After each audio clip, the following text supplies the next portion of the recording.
오늘이 어린이 또 어버이 또 가정달 이렇게 가정 중심으로 이루어진 그런 기념적인 날이에요. 옆에 계신 가족에게 인사만 하세요. 함께 해주셔서 감사합니다 하고 인사를 하세요. 우리 한국은 세계 유례가 없는 그 교육의 열정이 있는 나라예요. 왜냐하면 무배움의 서러움을 알았기 때문에. 가진 사람들의 역사가 얼마나 그 위에서 많은 걸 누리는지를 바라봤어요. 그러다 보니까 어찌 보면 그 교육의 열정이 우리를 더 힘들게 한지도 모르겠어요. 지금은 70%가 넘는 국민이 대학을 졸업해요. 그리고 이제 노인대학까지 합치면 100% 졸업할 거예요. 세계 없는 대학 졸업자가 한국에 있어요. 아마 세계 초유의 국가일 거예요. 근데 그만큼 배우기 위해서 부모님들의 희생이 컸죠. 이렇게 잘 가르치고 좋은 학교 보내고 또 좋은 직장을 가지면 행복할 줄 알았던 거예요. 근데 우리 기대치만큼 행복해졌나요? 이 질문 앞에 우리가 선뜻 대답을 못 내요. 어쩌면 저는 생각이 나죠. 과거에 배움 없던 시절의 가정의 그 따뜻함과 사랑, 가족끼리의 뭐라고 표현할 수 없는 그런 어떤 응접짐, 그 응집감들은 참 행복했었거든요. 근데 지금은 왜 이렇게 싸늘해졌는지 모르겠어요. 슬렁하니 의무감은 좀 남았는데요. 옛적에 그 따뜻한 그 가족만에 가꿀 수 있는 그 뜨거운 가족에는 많이 식어져 가는 것 같아요. 그래서 제가 저출산 우연히 하게 되면서 이런 부분들에 대해서 자료를 많이 보게 되고 연구를 하게 되더라고요. 근데 참 놀라운 사실은 우리들이 왜 이렇게 교육에 열정을 가졌는데 좋은 인재를 많이 못 키웠지 하는 거, 왜 사람의 인격은 이렇게 많이 깨졌지 이런 거 보다가 가슴 아픈 장면들을 여러분과 함께 나눠보고자 싶어요. 우리 애들이 엄마 품을 2살 때 떠나죠. 맞아요, 안 맞아요? 어린이집이 생기고 만 2살이 되면 어린이집에 입학을 해요. 어머니 손을 아침에 7시면 떠나게 됩니다. 오후 돌아오죠. 그렇지 않으면 또 누구의 소리에도 걸쳐서 애가 커요. 그러다가 초등, 중등, 고등을 거쳐 대학을 거쳐서 사회인이 되죠. 근데요, 가족끼리 앉아서 식사를 해본 게 얼마나 있을까요?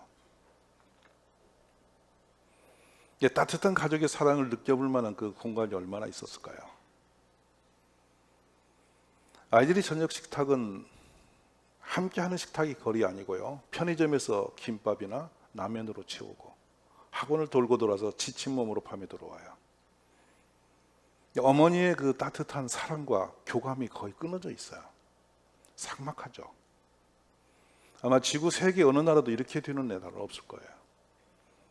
부모와 끈이 끊어진 채로 커버립니다. 커지면 자기 혼자의 자기 영역을 찾아가잖아요. 제가 세브란스 병원에서 청소년 정신 그 의사 선생님을 만났어요. 정신과 선생님을 만나고 그분은 국가 정책에서 어린이집이 없어져야 된다고 소리를 치세요.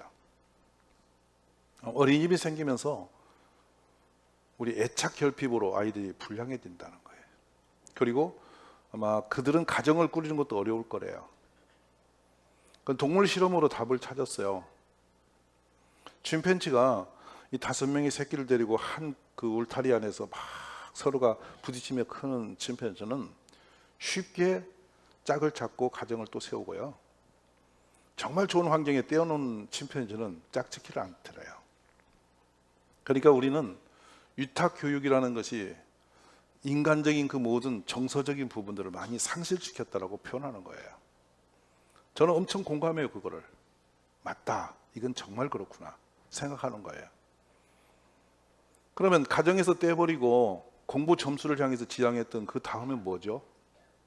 높은 점수로 고위층이 되면 여러분 뭘 얻어내죠? 그 성공된 뒤에 우리에게 인간적 관계에서 얻어지는 게 뭘까요? 긍정적인 요소만큼 부정적인 요소가 더 커져 있다는 사실을 보게 될 거예요. 그렇다면 우리는 어떻게 아이들을 그러면 안전하게 제대로 된 사람으로 키울 것이냐는 거예요.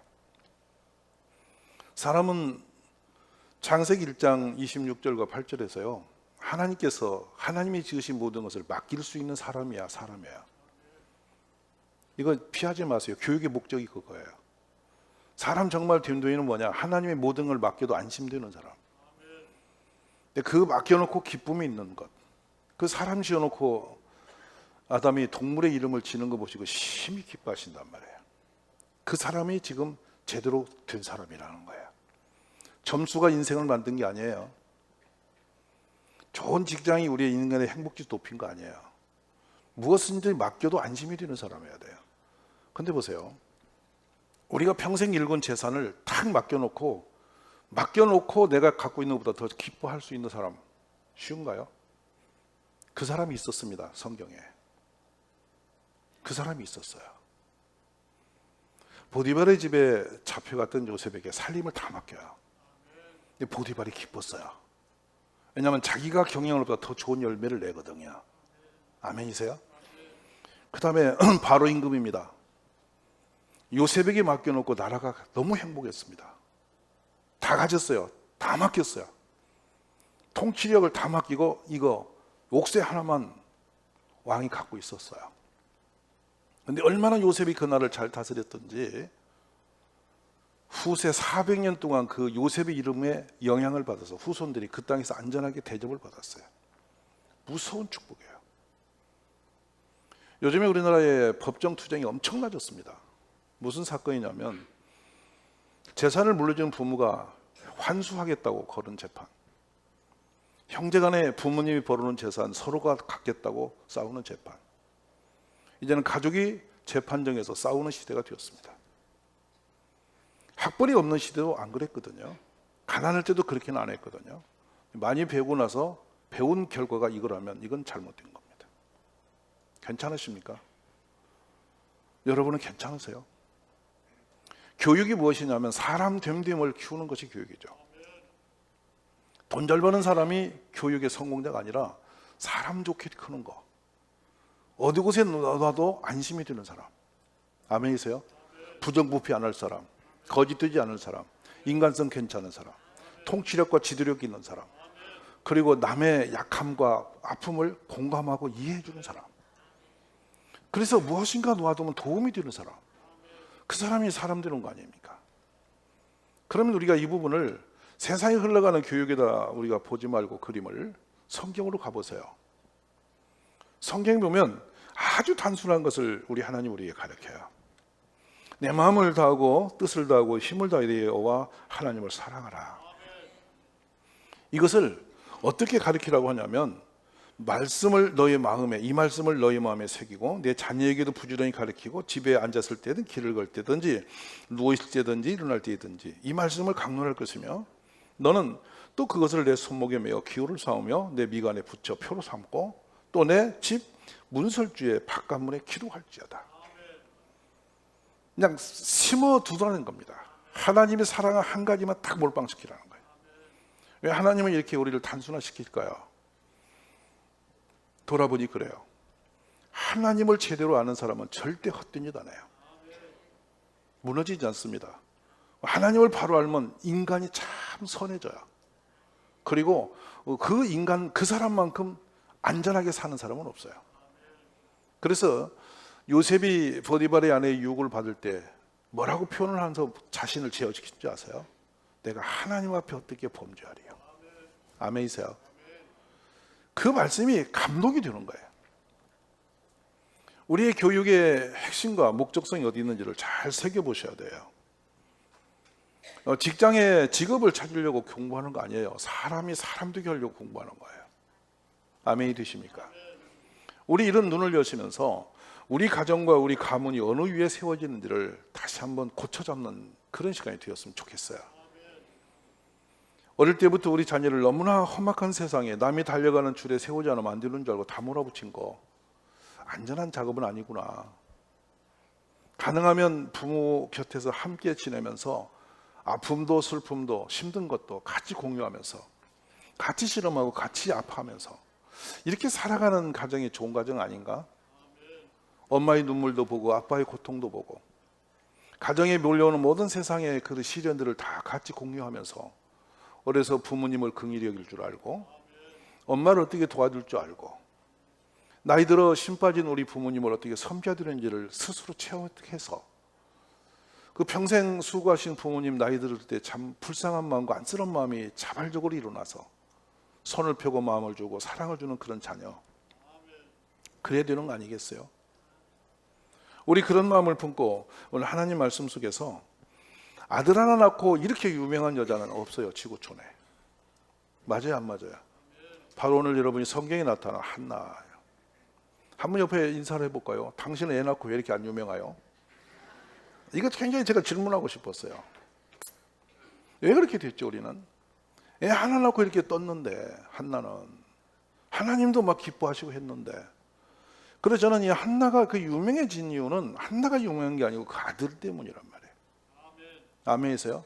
이게 세상적 성공이 아닌 하나님 보시기에 정말 복된 아들이 되었으므로, 아주 어찌 보면 저는 이 어린이들을 생각할 때마다 딱 그리는 그림이 두 사람 떨어요.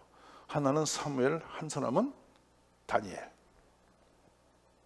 왜 제가 다윗을 빼느냐면, 다윗은 상당히 많은 문제를 가지고 하나님의 기쁨이 되는데 한 부분은 많은 실패가 있었어요. 근데 이 두 사람은 처음과 끝까지 실패가 없어요. 너무 멋있어요. 일생을 뒤틀리지 않고 하나님 앞에 반듯하게 산다는 거 되게 쉽지 않은 일이에요. 근데 두 사람은 하나님과 사람 앞에 허물이 없이, 그러니까 어떻게 흠잡을 것이 없이 살아냈는데, 이 두 분의 삶 속에서 먼저 우리는 사무엘을 한번 보겠는데요. 한나는 먼저 출발점이 아이를 못 낳는 데 시작이 돼요. 근데 성경을 보면 뭐라고 되어 있냐면, 성경이 사무엘상 1장 5절 6절이에요. 두 번이나 거듭 기록하는 것이 여호와께서 그에게 임신하지 못하게 하시니. 굉장히 여러분 이 제목을 보면은 한나가 직접 보면 되게 그거 말이 돼요? 하나님이 나를 애 못 낳게 하시다니. 한번 생각해 보세요. 내가 다른 사람 다 낳는 아를 못 낳게 하는 이유가 하나님이 그렇게 하셔서 그랬다니, 얼마나 마음이 상하겠어요. 근데 어쨌든 한나는 아이를 못 낳는 문제가 자신의 삶의 모든 것을 다 삼켜버립니다. 우리 이런 거 있잖아요. 하나의 고통이 들어오면 모든 것이 안 보이고 거기에 빠지게 돼 있어요. 한나는 그렇게 됐는데, 여기에 가중한 일이 생깁니다. 어떤 일이 생기냐면 7절에 보면요, 분인나가 그를 격분시킴으로 그가 울고 먹지 아니했게 됐어요. 남편의 작은 부인, 자기의 그러니까 작은 여정이 들어와서 애를 쑥쑥 낳는 거야. 저는 이 장면 혼자 그려보거든들. 한나는 애 못 낳고 너무 슬퍼했는데 이 여자는 막 배를 내밀고 다니면서 보란 듯이 막 이러고 애 낳았다고 막 기뻐하고 막 잔치하고 이랬을 거 아니에요. 그때 또 있으니 또 임신을 또 하고 말이야. 자신은 악의가 없어요. 그래가지고 이제 너무 이제 고통스러운데 그냥 애 못 낳으면 또 괴로워 죽겠는데 애도 못 낳는 것이 하면 또 자기를 조롱한다, 이 여자가. 그 고통을 당하고 이제 어느 날 한나는 어느 날 진짜 아이고 내가 진짜 밥도 못 먹고 막 세상 그만두자 식으로 막 울고 굶고 막 이렇게 하고 있으니까 남편이 와서 뭐라고 하냐면, 내가 그대에게 10 아들보다 낫지 않냐. 저는 남자인데도 저희 아내에게 이런 말 못 해봤어요. 진짜 좋은 얘기예요. 혹시 부부간에 앉아 계시면 남편께서 부인에게 인사 좀 하세요. 내가 10 아들보다 낫지 않소. 차마 말 못하겠죠. 10 아들은 그냥 반쪽만 못한 남편도 많으니까 되게 아픔이 있는 부분이죠. 근데 이런 인격자가 어디 있어요? 이 부분에서 우리가 역으로 보면은 아주 좋지 않은 남편이라면 애도 못 낳으면서 뭘 그래 이럴 수 있다고요. 그럴 수 있을까요, 없을까요? 충분히 우리 집 아저씨는 그럴 사람 같잖아. 넉넉히 그럴 수 있는 분위기가 있어. 근데 여기 보면 놀라워요. 아내가 괴로워하는데 애도 못 낳고 괴로움을 주니까 온 집안이 고통에 빠졌죠. 근데 엘가나가 내가 10 아들보다 낫잖아, 내가 있잖아 라고 위로하는 남편, 참 멋있죠. 멋있으면 아멘 하세요. 아멘도 못하면 어쩌자는 얘기입니까? 여기서 얼마나 멋있는 남자입니까? 자, 그런데 한나가 이 남편의 위로가 됩니까? 답이 아닌 거예요. 한나에게는 일단 아이가 있어야 되는 거잖아요. 그래서 그 괴로움을 가지고 기도로 들어간단 말이에요. 근데 얼마나 기도에 빠졌는지 몰라요. 여러분, 기도를 제가 좀 말씀드릴게요. 정말 가슴이 아리고 너무 힘이 들면 어려우면요, 소리가 안 나와요. 말로 뭐 어쩌고 저쩌고 떠드는 것은 아직 살만해서 그래. 내 말 알아들으면 아멘. 이제 살만한 사람은 말로 서술을 해. 뭐 하나님 이러고요 저러고요 아주 그래. 제가 들어도 한참 더 있어도 괜찮겠다 싶어 그런 기도는. 근데 너무 억장이 무너지고 정말 가슴 아프고 문제가 심각해지면 입을 열 수가 없어. 그냥 속으로 삼키면서 그냥 하나님 앞에 눈물만 쏟는 거야. 가슴을 치면서. 알아들어요? 그러니까 한나가 기도를 했는데 얼마나 그 아프고 슬펐는지 그냥 입만 뻥끗이 소리도 못 내고 엎드려서 울고 있는 거야. 그쯤 되면은 이 제사장이 아이고 저 여자 참 불쌍하다 이래야 되는데 너 술 취했냐? 이야. 그러면 여러분 기도하러 와서 기도했더니 목사님이 와가지고 등을 축축 치면서 기도 그만해 아침부터 술 먹고 와서 지금 뭐냐 이렇게 한다면 여러분 어떨 것 같아? 그것이 우리로 말하는 시험거리라 그래. 잘 보세요. 시험도 한가한 사람이 드는 거예요. 한가한 사람이니까 시험 들었다고 헤매고 다니는 거지.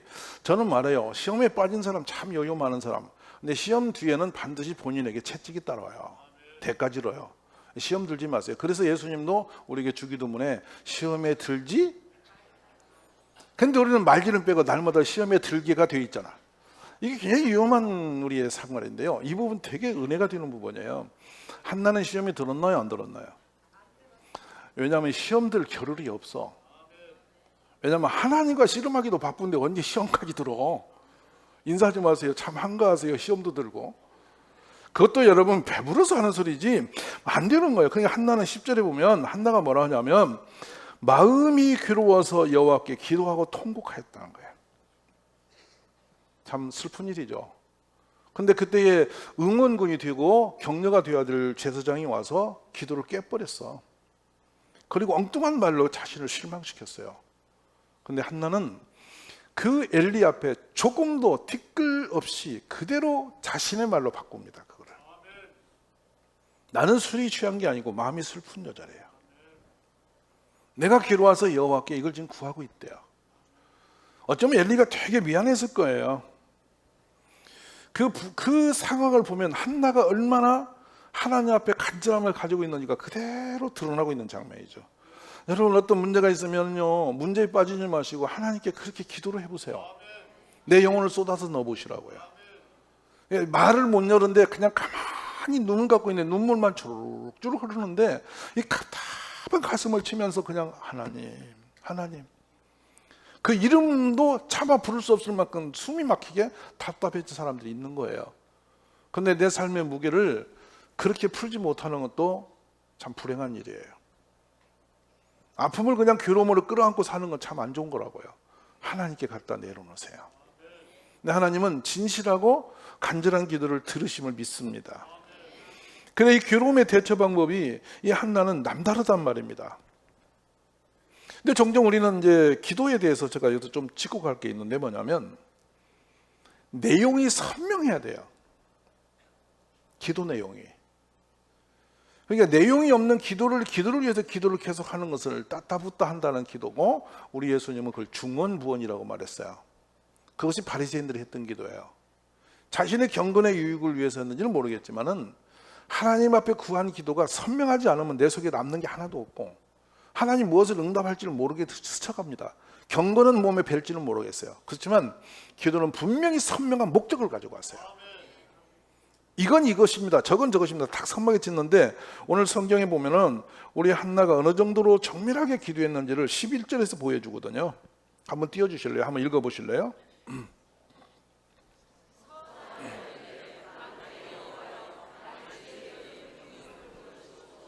나를 기억하사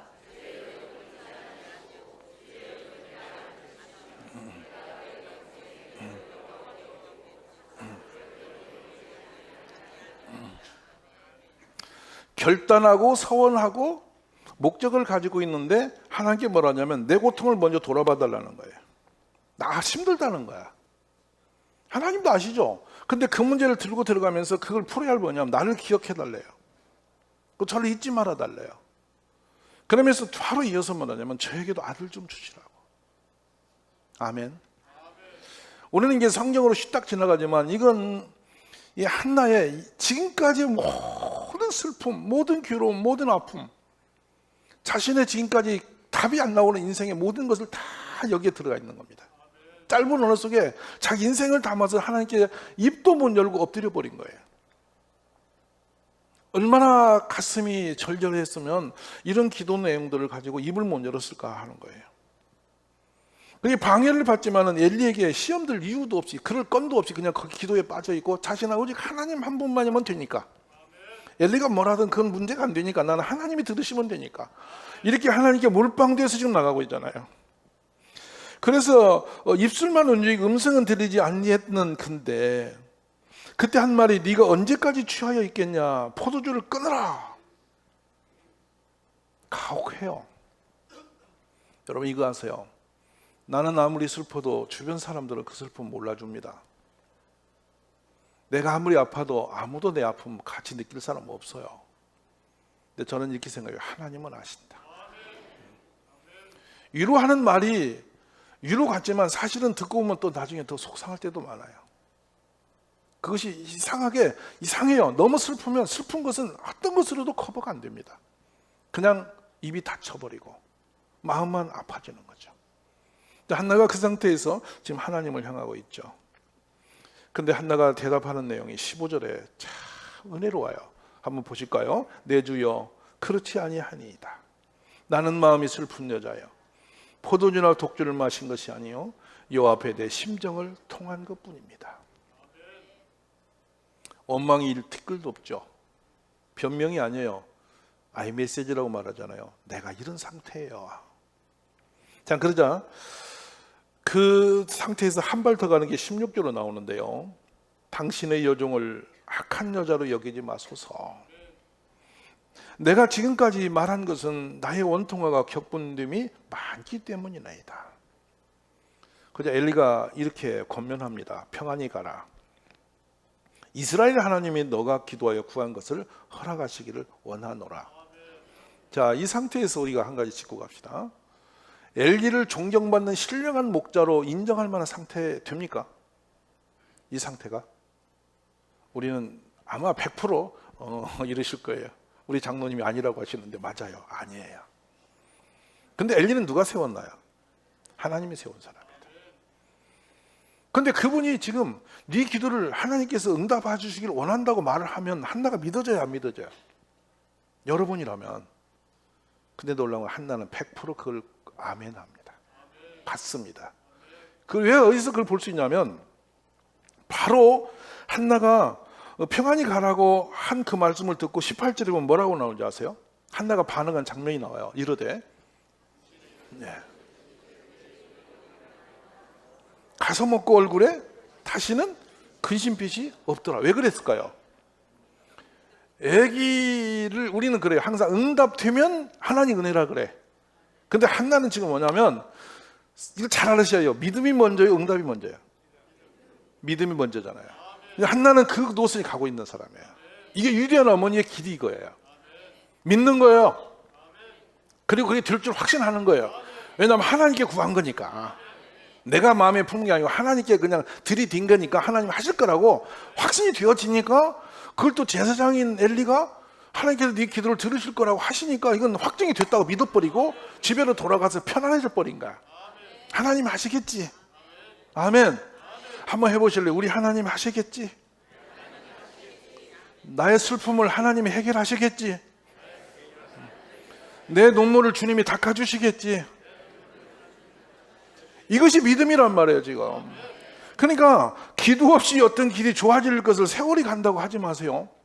하나님이 들으셔야 끝나는 거예요. 한나 문제는 하나님이 닫아버린 문제잖아요. 태문을 닫으신 게 하나님이시잖아요. 하나님이 안 열고시고는 절대 애가 태어날 수 없는 상황이란 말이에요 지금 성경으로 봐도. 근데 우리 문제도 마찬가지죠. 내가 세월이 흘러가면 어떤 길이 열리리라, 그렇게 여러분 야심차게 세월을 보내지 마시고 하나님께 구하자, 믿자. 그 응답이 오실 것이다. 이렇게 하시면 답이 있을 줄 믿습니다. 그래서 저는 성경을 보면서 이 장면이 참 가슴에 오는 거예요. 뭐냐면 여호와께서 그를 생각하신지라. 개척 때 저는 이 말씀 붙들고 참 많이 울었고, 하나님께 그렇게 기도했던 내용에 주님이 저 좀 돌아봐 주세요. 저 좀 생각해 보세요. 내 입장 좀 보세요. 이러면 항상 그런 기도가 있었어요. 제 상황을, 어려움을 어디다 내놔도, 사람에게 내놔도 답이 없는 인생이니까 하나님 저를 돌아봐 주세요. 할렐루야. 이 눈물이 지금 하나님께 올라가는데요, 여호와께서 한나를 생각하셨는데 이 생각했다는 것이 딱 두 사람이 있거든요, 성경에. 하나님의 생각한 사람, 그게 뭐냐면 생각해 준 사람.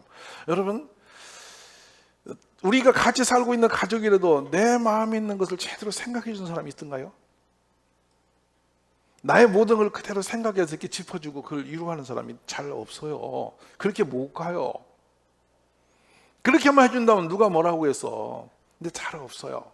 근데 하나님은 우리를 생각하신다고요. 누구냐면 아브라함이 기도했었어요. 50명이 있으면 45, 40, 35 내려간 거 있어요. 언제죠? 소돔 땅을, 고모라 땅을 불바다로 심판하시려고 결심한 내용을 듣고 아브라함이 섰을 때예요. 근데 진짜 불심판을 내리시려고 하면서 아브라함이 생각나신 거야. 그래서 바로 응답을 내리십니다. 롯의 가정을 빨리 빼내라고. 기억나시죠? 그때 왜 그 롯을 끌어냈냐면 아브라함을 생각하사 했게 됐어요. 창세기 19장 29절에 그 말씀이에요. 롯을 그 엎으시는 중에서 내보내셨다라고 기록해요. 어머니의 기도, 어머니의 눈물을 생각하사 우리 아이에게 복을 주시고, 어머니의 평생의 선한 신앙을 통해서 하나님이 그 어머니의 그 눈물의 기도의 섬김을 바라보사 생각하사 우리 가문에 복을 주시고, 이렇게 연결되면 너무도 감동이 되는 거예요. 그러니까 눈물이 축복이 되었잖아요. 슬픔이 노래가 됐잖아요. 어찌 보면 세상에서 그렇게 멸시받고 천대받는 것이 어찌 보면 놀라운 기적으로 하나님의 영광이 됐잖아요. 우리 이것이 신앙의 축복인 줄 저는 믿습니다. 그래서 성경은 이런 내용도 우리에게 알려줘요. 여호와는 악인을 멀리하시고 의인의 기도를 들으시느니라. 아멘. 어머니의 기도가 얼마나 의롭습니까? 그런 이런 생각을 저는 해봅니다. 여러분이 주야로 시간 우리 자녀를 내 영혼 앞에 세워놓고 기도 시간마다 아이의 이름을 불러놓고, 하나님 우리 아들 우리 딸 이렇게 복을 좀 주세요. 제가 오늘 우리 아이가 이렇게 크는 걸 기대하며 이렇게 눈물로 힘씁니다. 하나님 도와주세요. 이렇게 진심으로 믿고 기도를 계속 하신다면 우리 하나님은 어머니의 기도를 절대 유면하지 않으실 겁니다. 그녀는 그 아들을 하나님께 드리겠다고 선을 해버리고 아들 낳기를 주실 줄 믿고 집에 가서 평안할 때 여호와 하나님이 그에게 응답을 주셔서 아이를 낳게 하셨다라고 성경이 되어 있습니다. 뭐라고 하냐? 20절에 보면 한나가 임신하고 때가 이름에 아들을 낳아서 사무엘을 이름하였으니, 이 내용이 우리의 가슴에 오는 거죠. 이는 내가 여호와께 그를 구하였다 함이더라. 이건 무슨 말씀이죠? 아들을 볼 때마다 하나님이 생각나는 거예요. 내가 하나님께 기도했더니 나타나는 아들이다. 아들 사무엘아 부를 때마다 하나님께 구했더니 나타나는 아들이야. 이거를 그냥 날마다 고백처럼 하는 거예요. 이게 자신의 신앙 고백이 아들의 이름이 되었고, 이름을 부를 때마다 신앙이 되어진 상태로 지금 사무엘은 자라게 되는 거죠. 우리 어머니들, 우리 자녀들 그렇게 한번 세워보십시오. 근데 그때 한 옆에는 엘리의 아들들이 행실이 나빠서 여호와를 알지 못했더라라고 되어 있습니다. 결국 하나님을 알지 못하는 것은 큰 재앙입니다. 무섭습니다. 우리 그렇죠? 공부 잘해야 된다고 생각하면서 중고등부 되면 교의도 잘 안 나오도록 집에다 놓아두고 키웠는데 우리 자녀들이 지금 어디로 갔습니까? 천이백만을 찍었던 그 축복 가운데 우리 자녀들을 어디다 다 잃어버렸습니다. 무슬림도 그런 경우는 없습니다. 이단들도 자기 자녀를 세상으로 내버린 사람 없습니다. 그런데 기독교만 자녀를 지켜내지 못했습니다. 이게 우리 아픔이에요. 오늘 주님이 우리를 살려주는 축복이 있기를 원하고요, 가정이 회복되려면 엄마의 기도가 달아나기를 원합니다. 그런데 사무엘상 2장 26절에 보면요, 아이 사무엘이 점점 자라매 걱정과 근심이 되었더라 그랬나요? 이게 우리 동네 얘기잖아요. 애가 클수록 불안하고 근심이 되는 가정 많아요. 근데 어떻게 됩니까? 여호와와 사람들에게 은총을 더욱 받더라. 믿음으로 잘 크는 아이는요, 보기만 해도 멋있어요. 그리고 희망이 생겨요. 저놈이 크면 뭐가 되겠네, 막 이런 기대침이 오잖아요. 근데 여러분, 이 인격이 부실하고 흔들린 사람은 클수록 문제가 옵니다. 재앙이 됩니다. 높은 자리에 갈수록 큰 사고를 치게 돼 있어요. 그래서 여러분, 안전한 사람을 키우려면 우리 자녀를 믿음 위에 세우십시오. 성경 분명히 말씀합니다. 물 하늘길로 난 자마다 세상을 이기느니라. 세상을 이기면 이것이니 우리의 믿음이니라. 세상에 지는 사람, 세상에 흔들려서 무너진 사람 많습니다. 다스리고 정복이 아니라 환경에 휘둘려 가지고 그 유혹에 빠져서 끝나는 사람 많습니다. 요즘 그제 방송에서 그것이 정보로 들어왔는데 참 저 충격을 받습니다. 소주 선전이 과거에는 아저씨들이 했습니다. 한잔하자 하면서 아저씨들이 선전을 했어요. 근데 어느 날 그 여자들로 바뀌더라고요. 바뀌더니 춤추는 여자가 이렇게 배를 다 드러내놓고 이렇게 가슴만 가리니까 천으로 이렇게 춤을 추면서 몸을 꼬면서 이렇게 가슴을 이렇게 여는 쪽으로 그리고 소주 들고 나오고. 이게 소주 선전 광고 제가 띄울 거 예배 시간에 안 띄우는 거예요. 그렇게 생겼어요. 교교합니다. 근데 지금 2015년 때부터 광고가 바뀌었습니다. 광고 모델이 누구냐면 고등학교 한 2, 3학년 된 여자아이들로 바꿨어요. 청소년 여학생이 한 잔 다 꺾으면서 기분 좋게 나누는 것으로 나오면서 이슬기래요. 이 일이 어떻게 벌어진 줄 아세요? 청소년들이 술 먹는 확률이 팍 뛰어오르고 이제 대학생들이 알코올 중독자가 어마하게 많아져서 여대생이 학교 공부 마치고 저녁에 한잔하고 집에 가는데 얼굴을 다 갈았는데 어디서 간 줄도 모르고 아침에 눈 떠보니까 얼굴이 한쪽이 없어. 어디서 그런지도 몰라. 중독이 되어버려요. 한 번 든 중독은 정말 끊어내기 어렵습니다. 근데 지금 우리 젊은이들이 술에 빠져가고 있다는 거예요. 그래서 이거는 점점 독한 술도 나오고 더 약한 술도 나오면서 이제 술에 쫄아버린 세대가 되었다. 애 키우기 어려운 세대입니다. 우리가 믿음이 아니고는 이런 걸 이겨낼 힘이 없어요. 그래서 우리가 믿음으로 온전한 자녀를 키우라는 얘기예요.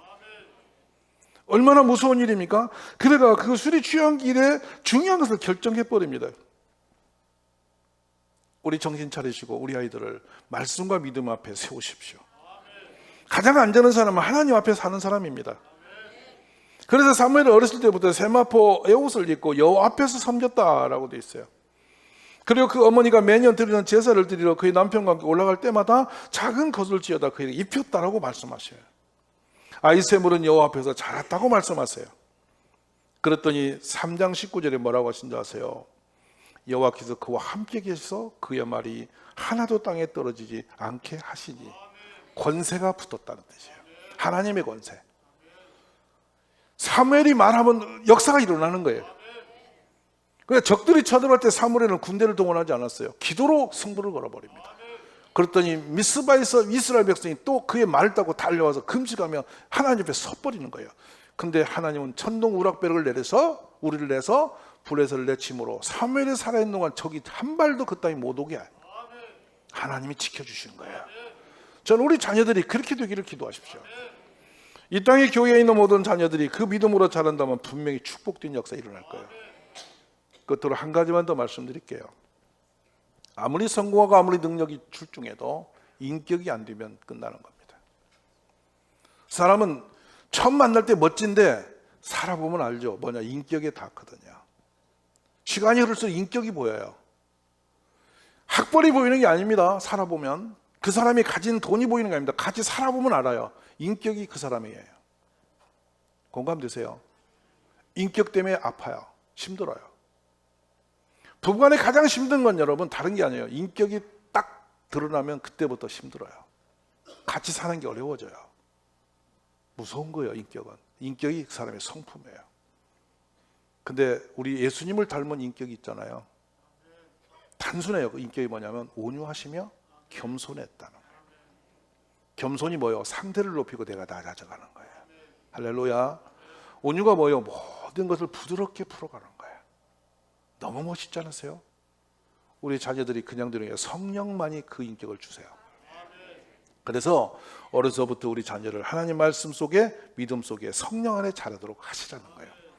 그러면 말씀을 통해서 지혜가 오고 지식이 옵니다. 끝으로 우리 아이들에게 역사를 많이 가르치세요. 역사는 우리의 거울입니다. 시대 배경과 역사를 잘 공부하셔서 우리가 그걸 들으면 그 흐름이 우리 속에 젖어들죠. 통찰력이 생기게 돼 있어요.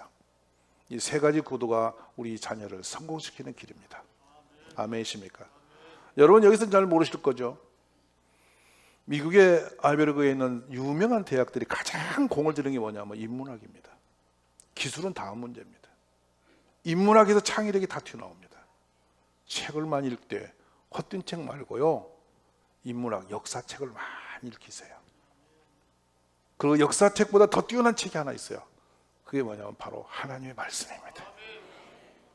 말씀보다 지혜로운 게 없고 말씀보다 탁월한 게 없어요. 그러니까 말씀을 보면 하나님이 보이잖아요. 그리고 말씀을 보면 믿음이 생기잖아요. 할렐루야. 이렇게 자녀들을 길러내면 되는데 우리 어머니 집에 가면 유행가 켜놓고 텔레비 온 동네 떠들어 켜놓고 그러고 계시면 심각하죠.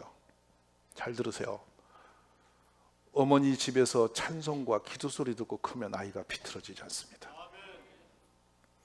어릴 때 어머니가 집에서 찬송하면서 설거지하고 청소하면서 찬송하고 그러고 우리 애기 보면 이리 와봐라 끌어안고 기도해주고 하나님 더 복 주실 거다 하고 또 축복해주고 이렇게 크면 절대 어떤 세상의 어려움도 이길 능력이 나오게 돼 있어요.